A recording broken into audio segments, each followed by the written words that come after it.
பிஜேபியில நயினாரோட game plan என்ன? அவரு முக்குளத்தூர் ஐகானா மாறுறது தான். அப்ப எப்படி அவர் ஓபிஎஸ் திருப்பி உள்ள விடுவாரு? அதுக்கு வாய்ப்பு இல்லைங்க. அவரு அவ்வளவு தூரம் அரசியல் தெரியாதவர் கிடையாது. அப்ப மாநில தலைவர் என்ன கிளவரா நினைக்கிறாரு நயினார்? இது நமக்கான ஆப்பர்ச்சுனிட்டி. நம்ம இதுல நம்மளோட ஓட்டு வங்கி, அது நம்ம ஆதரவு ஓட்டு வங்கியை ஸ்ட்ரென்தன் பண்ணணும். அதிமுக பாலிடிக்ஸ் தாங்க அது. பிஜேபி பாலிடிக்ஸ் கிடையாது. அதிமுகல இருந்து வந்தவர் அதிமுக பாலிடிக்ஸ் கையாளுறாரு. எங்க பதவி கிடைக்குங்கிறதுக்கு ஒரு கணக்கு வச்சிருப்பாங்க எல்லாரும். இப்போதைக்கு திமுக கூட்டணியில பதவி, எம்எல்ஏ பதவியாவது கிடைக்கும் என்கிற ஒரு எண்ணம் அவங்களுக்கு இருக்கும். பிரச்சனை என்னன்னா அதிமுக ஓட்டு வங்கி அதை ரசிக்காது. அதிமுக தொண்டர் உரிமை மீட்பு குழுன்னு வச்சுட்டு திமுக கூட்டணிக்கு போறது தர்ம சங்கடம். அண்ணாமலையோட சில முயற்சிகள் அல்லது அவர் நடந்துக்கிற விதம், எப்படி ஜெகதீப் தன்கர் நடந்துகிட்ட விதம் பிடிக்கலையோ அப்படிதான் பிபி தானே ராஜினாமா பண்ணாரு. அண்ணாமலை தானே ராஜினாமா பண்றது போயிலாங்க. அவருக்கு டேம் முடிஞ்சு போச்சு, மாநில தலைவரை மாத்திட்டோம்னு சொல்றாங்க. அவ்வளவுதான். வணக்கம். இது தமிழ் குரலின் சிறப்பு நேர்காணல். இன்றைக்கு நம்மோடு இணைந்திருக்கிறவர் மரியாதைக்குரிய மூத்த பத்திரிகையாளர், அரசியல் திறனாய்வாளர், வழக்கறிஞர் முனைவர் தராசு ஷியாம் அவர்கள். சார் வணக்கம். சார் வணக்கம். வளவன். என்னங்க சார், ஓபிஎஸ்க்கும் நயினாருக்குமான மோதல், அறிக்கைக்கு பின் அறிக்கை, ஆதாரங்களை வெளியிடுதல், பிரஸ் மீட்ல இருந்து நயினார் அண்ணன் இருக்கட்டும் ஏன்னா அண்ணாமலை அரவணைச்சு அழைச்சிட்டு போறது, ஒரு பொது வெளியில அவர்களுடைய அழுகுகளை செலவை செய்வதை போன்ற ஒரு நிலைக்கு நகர்ந்துருச்சு. இது எதை நோக்கி போகுது சார்? ஓபிஎஸ் இதை பர்மனன்ட் டென்ட் ஆக்க பாக்குறாரா? நயினாருக்கு முக்குளத்தூர் ஐகான் ஆகணும்னு என்ன வந்துருச்சு, அது கொஞ்சம் நல்லாவே தெரியுது. ஓபிஎஸ் மீண்டும் பிஜேபி கூட்டணிக்கு வரணும்னு நயினார் வெளியில சொன்னாலும் அவர் உள்ளூர் அதை விரும்புற மாதிரி தெரியலங்க. சிம்பிள் ரீசன் என்னன்னா, அண்ணாமலை ஏன் அதிமுக கூட்டணி, அதாவது அதிமுக பிஜேபி கூட்டணியில் அண்ணாமலைக்கு ஏன் இடம் இல்லை? அவர் கவுண்டர் கம்யூனிட்டி ஐகானை டெவலப் பண்றது தான். அது எப்படி எடப்பாடி பழனிசாமி ஒத்துக்குவாரு? அப்போ இயல்பாக கம்யூனிட்டி ஐகானா நீங்க மாறணும்னா 2 பேருக்கு அங்க இடம் இல்லை. There is no vacancy at the top. ஏற்கனவே கம்யூனிட்டி ஐகான் அங்க டிடிவி இருக்கிறாரு. சசிகலாமா அவங்க என்ன முடிவு எடுக்கிறாங்கன்னு தெரியல, அவங்களும் இருக்காங்க. அப்படிதான் நம்ம எடுத்துக்கணும். அப்போ ஓபிஎஸ் விலகலால எவ்வளவு ஓட்டு வங்கி பாதிக்கும்? ஒரு சில ஆயிரங்கள் பாதிக்கலாம். சில தொகுதிகளில் கான்சன்ட்ரேட் பண்ணி அவங்க வேலை பார்க்கலாம். ஆனா ஓபிஎஸ் கூட்டணி இல்லாம ஓபிஎஸ் உள்ளிட்ட அவரை நம்பி வந்த எம்எல்ஏக்கள் 4 பேர் மீண்டும் எம்எல்ஏ ஆக முடியுமா? அது வாய்ப்பு இல்லைங்க, ரொம்ப கஷ்டம். அப்போ ஏதோ ஒரு கூட்டணி வேணும். அதனாலதான் ஓபிஎஸ் எல்லா அறிக்கையிலையும் கடைசியில அந்த இயக்கனை வைக்கிறாரு. கூட்டணி என்பது அது காலத்தின் கட்டாயம், தேர்தல் நேரத்தில் முடிவு செய்யப்படும். அதெல்லாம் எல்லாருக்கும் தெரிஞ்ச விஷயம் தானே. தேர்தல் நேரத்தில் முடிவு செய்ய முடியும். அப்ப திமுக கூட்டணிக்கு இன்னமும் கதவுகள் திறந்திருக்கின்றன தான் நான் அதை எடுத்துக்கிறேன். பிஜேபி கூட்டணிக்கு கதவுகள் திறந்திருக்கின்றனவா? இது அடுத்த கேள்வி. அதுக்கு கொஞ்சம் வாய்ப்பு குறைவு. என்ன காரணம்னா, ஓபிஎஸ்க்கு குறைந்தபட்சம் 4 எம்எல்ஏ வேணுங்க. அதிகபட்சம் 7 இல்லைன்னா 8 வேணும். அதாவது அவரோட செலவு பண்ற, அவரோட இருக்கிற ஏற்கனவே இருக்க எக்ஸ் எம்எல்ஏக்கள் இவங்களெல்லாம் கணக்கில் வச்சு பார்க்கும்போது ஓபிஎஸ்க்கு அதிகபட்சம் 7 இல்லைன்னா 8, குறைந்தபட்சம் 4. பிஜேபியோட ஷேர்ல இருந்து ஓபிஎஸ்க்கு கொடுக்கறதாக வைத்துக் கொண்டால், அப்படியான ஒரு ஃபார்முலா இப்போ பேசப்படுகிறது. காலையில் கூட தொலைக்காட்சி பேட்டிகள் அது கேட்டாங்க.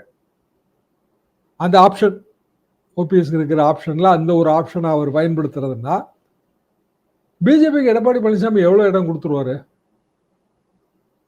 அதிகபட்சமா 20 கொடுப்பாருங்க. போன தடவை 20, இந்த தடவை வேணா கூட 2 கொடுக்கலாம். பிஜேபியிலே இப்போ நிறைய கேட்பாளர்கள் தயாரா இருக்காங்க. குறிப்பா தென் மாவட்டங்கள்ல, மதுரைக்கு தென் பக்கம். அப்ப இயல்பாக அவங்களோட இடத்துல இருந்து ஓபிஎஸ்க்கும் டிடிவிக்கும் விட்டு கொடுத்தா பிஜேபிக்கு என்ன மிஞ்சுங்க? சரி, ஓபிஎஸ்க்கு எவ்வளவு கொடுக்குறாங்களோ அவ்வளவு டிடிவிக்கும் கொடுக்கணும்ல. இப்போ ஓபிஎஸ்க்கு 4 பிஜேபி அணிலன்னு வச்சுங்க. அப்ப டிடிவிக்கு 4, 4 8 கொடுத்துட்டா 20ல 24 கொடுக்கறதா வச்சா கூட 8 கொடுத்தா 16 தான் பிஜேபிக்கு மிஞ்சும். ஏற்கனவே அவங்ககிட்ட எக்ஸிஸ்டிங் எம்எல்ஏஸ் இருக்காங்க, அவங்களுக்கு சீட்டு கொடுத்தாகணும். ரொம்ப கஷ்டங்க அந்த தொகுதி பங்கீடு. பொதுவாகவே நான் பார்த்து இதெல்லாம் பாம்புக்கும் பாம்பாட்டிக்கும் இடையில் உள்ள உறவு தான் தொகுதி பங்கீடுகள் எல்லாமே. பாம்பு அப்படியே சீரும், கடைசியில் பாம்பாட்டி பொட்டியை தலையில கவுத்து பாம்பு அமுக்கிடுவான். சில நேரங்களில் பாம்பாட்டியோட மகடிக்கு பாம்பு ஆடுற மாதிரி தெரியும், சில நேரங்களில் பாம்பு ஆட்டத்துக்கு தான் பாம்பாட்டி மகுடி வாசிக்கிறானு தெரியும்.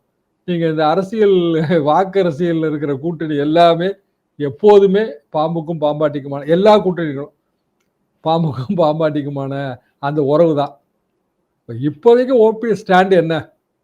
அவரோட அறிக்கையில் வாயிலாக நம்ம தெரிந்து கொள்வது, பிரசன்ட் அதிமுக அது சரியில்லை, அது வந்து அம்மாவின் அதிமுக இல்லை, அம்மாவின் ஆட்சியை கொண்டு வரணும், அம்மா மரணத்துக்கு பிறகு வந்து அதிமுக கோர் பிரின்சிபிள்ஸை இழந்துருச்சு.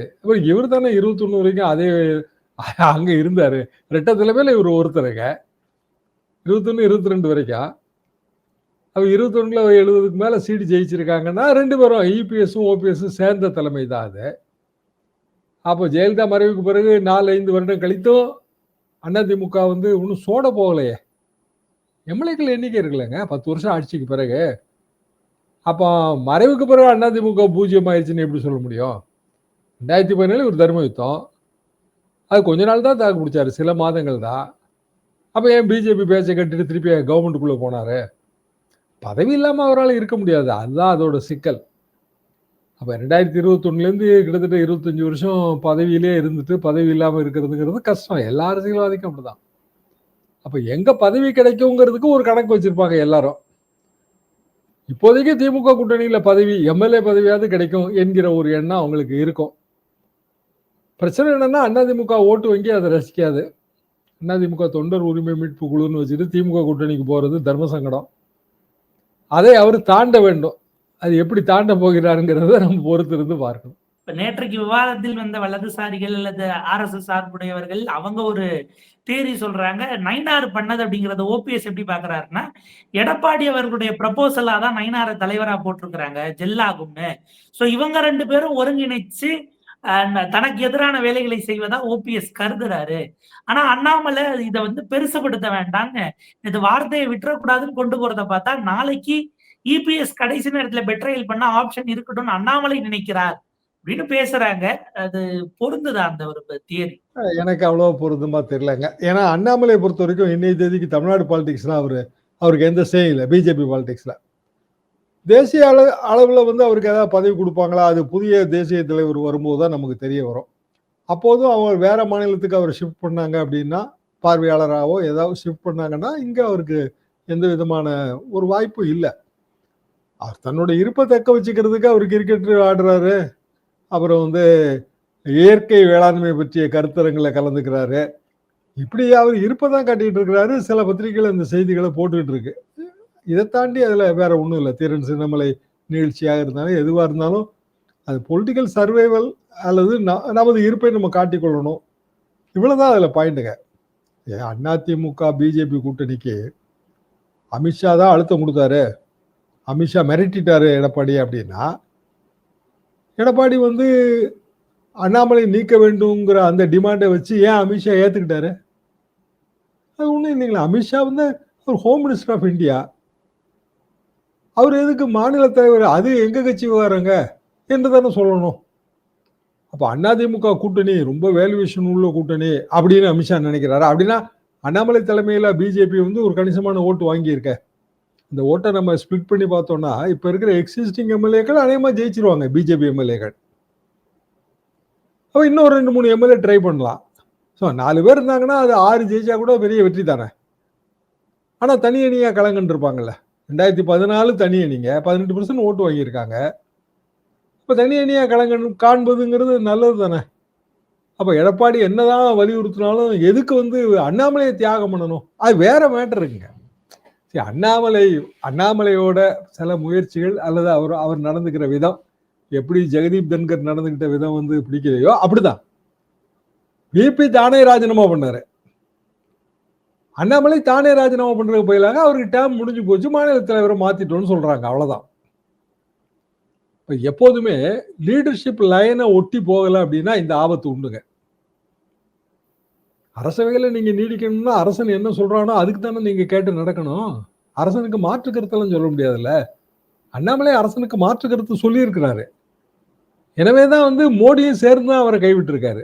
மோடியும் அமித்ஷாவும் எடப்பாடியோட வற்புறுத்தல் தான் காரணங்கிறதுல எனக்கு அவ்வளவா நம்பிக்கை இல்லைங்க. அப்படியெல்லாம் ஒரு மாநிலத்துல முன்னாள் முதல்வர் தான். அவர் வந்து நிறைய தோல்விகளை சந்திச்சிருக்காரு. சமீபத்தில் ஒன்றும் எலக்டோரல் பெர்ஃபார்மன்ஸ் சரியில்லை.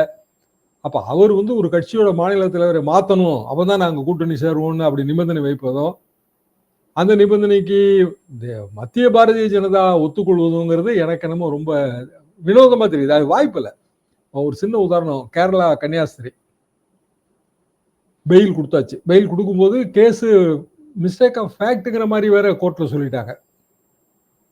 உடனடியா அதை எதிர்க்கிறவங்க யாருன்னு பாருங்க. அதாவது கேரள பிஜேபி அவங்க கிளைமு நாங்க தான் வந்து பிரஷர் கொடுத்து அவங்களுக்கு பெயில் வாங்கணும். 9 நாள் ஆச்சு பெயில் வாங்கிட்டோம். கேஸும் வந்து குவாஷ் ஆயிரும் என்று நாங்கள் எதிர்பார்க்கிறோம்னு அவங்க சொல்லிட்டாங்க.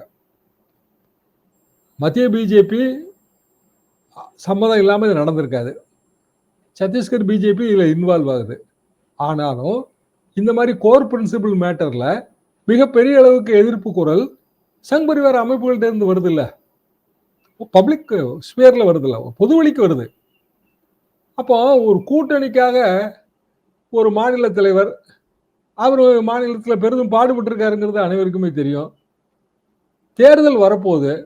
ஒரு 8 மாசம் அவர் மாநில தலைவராகவே நீடிப்பதில் என்ன குடிமொழி பெறும்? இந்த கேள்விக்கு பதிலே கிடைக்கல இது வரைக்கும். சரி, 8 மாசம் தானங்க இருக்கு. அப்ப இந்த பிரசன்ட் டீம் அப்படியே கன்டினியூ பண்றது தானே பெட்டரா இருக்கும். ஒண்ணுமே இல்லைங்க. மோடி வந்து மைனாரிட்டி கவர்மெண்ட், கூட்டணி கட்சிகளை சேர்க்க வேண்டிய நிர்பந்தம். அப்ப பெர்ஃபார்மன்ஸ் பேசிஸ்லயா வந்து மினிஸ்ட்ரியை அவர் வந்து கொண்டு வந்தாரு. கண்டினியூட்டி பேசிஸ்ல 2 விதமா தலைவர்கள் முடிவு எடுக்கணும். பெர்ஃபார்மன்ஸ் பேசிஸ் ஒன்று, கண்டினியூட்டி பேசிஸ். கண்டினியூட்டி பேசிஸ் என்னன்னா அது அப்படியே கன்டினியூ ஆயிரும் கவர்மெண்ட். சில லேக்குனாஸ் வராது. அதாவது ஒரு மந்திரி புதுசா வந்து ஒரு துறைக்கு வரும்போது ஏற்படுகிற சில சிக்கல்கள் வராது. அப்ப 240 சீட்டை வச்சுட்டு மந்திரி சபை அமைக்கும் போது கண்டினியூட்டி முக்கியம்னு நரேந்திர மோடி நினைச்சிருக்காரு. அதனால அவர் அந்த முடிவு எடுத்தாரு. இங்கேயும் கண்டினியூட்டி தானே முக்கியம், தமிழ்நாடு பாலிடிக்ஸ்லயும். அப்ப எனக்கு அதுல நம்பிக்கை இல்லைங்க, எடப்பாடி வற்புறுத்தல்னு. அப்ப அண்ணாமலை போனவரு திருப்பி அவருக்கு வந்து மறுஜென்மம் உண்டா எங்க தமிழ்நாடு பாலிடிக்ஸ்ல? இல்ல. ஏன்னா மாநில தலைவர் மாத்தியாச்சு. அப்ப மாநில தலைவர் என்ன கிளவரா நினைக்கிறாரு நயினார், இது நமக்கான ஆப்பர்ச்சுனிட்டி, நம்ம வந்து இதுல நம்மளோட ஓட்டு வங்கி, அதை நம்ம ஆதரவு ஓட்டு வங்கியை ஸ்ட்ரென்தன் பண்ணணும். அதிமுக பாலிடிக்ஸ் தாங்க அது, பிஜேபி பாலிடிக்ஸ் கிடையாது. அதிமுகல இருந்து வந்தவரும் அதிமுக பாலிடிக்ஸை கையாளுறாரு. அதிமுக பாலிடிக்ஸ்ல எப்போதுமே வந்து அதிமுக திமுக 2 பாலிடிக்ஸ்லயும் கேஸ்ட் லீடர்ஸ் உண்டு. ஜாதி கட்சியா அவங்க இருக்க மாட்டாங்க. ஆனா பர்டிகுலர் கம்யூனிட்டியை அவங்க ரெப்ரசென்ட் பண்ணுவாங்க. அவங்க மேல நம்ம கை வச்சோம் அப்படின்னா கம்யூனிட்டி ஓட் பேங்க் பாதிக்கப்படும்னு நினைப்பாங்க. ஜெயலலிதா மட்டும் அவங்க எம்ஜிஆர் ஜெயலலிதா 2 பேருமே வந்து அவங்களோட கரிஸ்மா வேற. ஸோ சில முடிவுகளை அவங்க தைரியமா எடுத்தாங்க. மற்றவங்களுக்கு அந்த கரிஸ்மா கிடையாது. அப்போ பிஜேபியில நயினாரோட கேம் பிளான் என்ன? அவரு முக்குளத்தூர் ஐக்கானா மாறுறது தான்.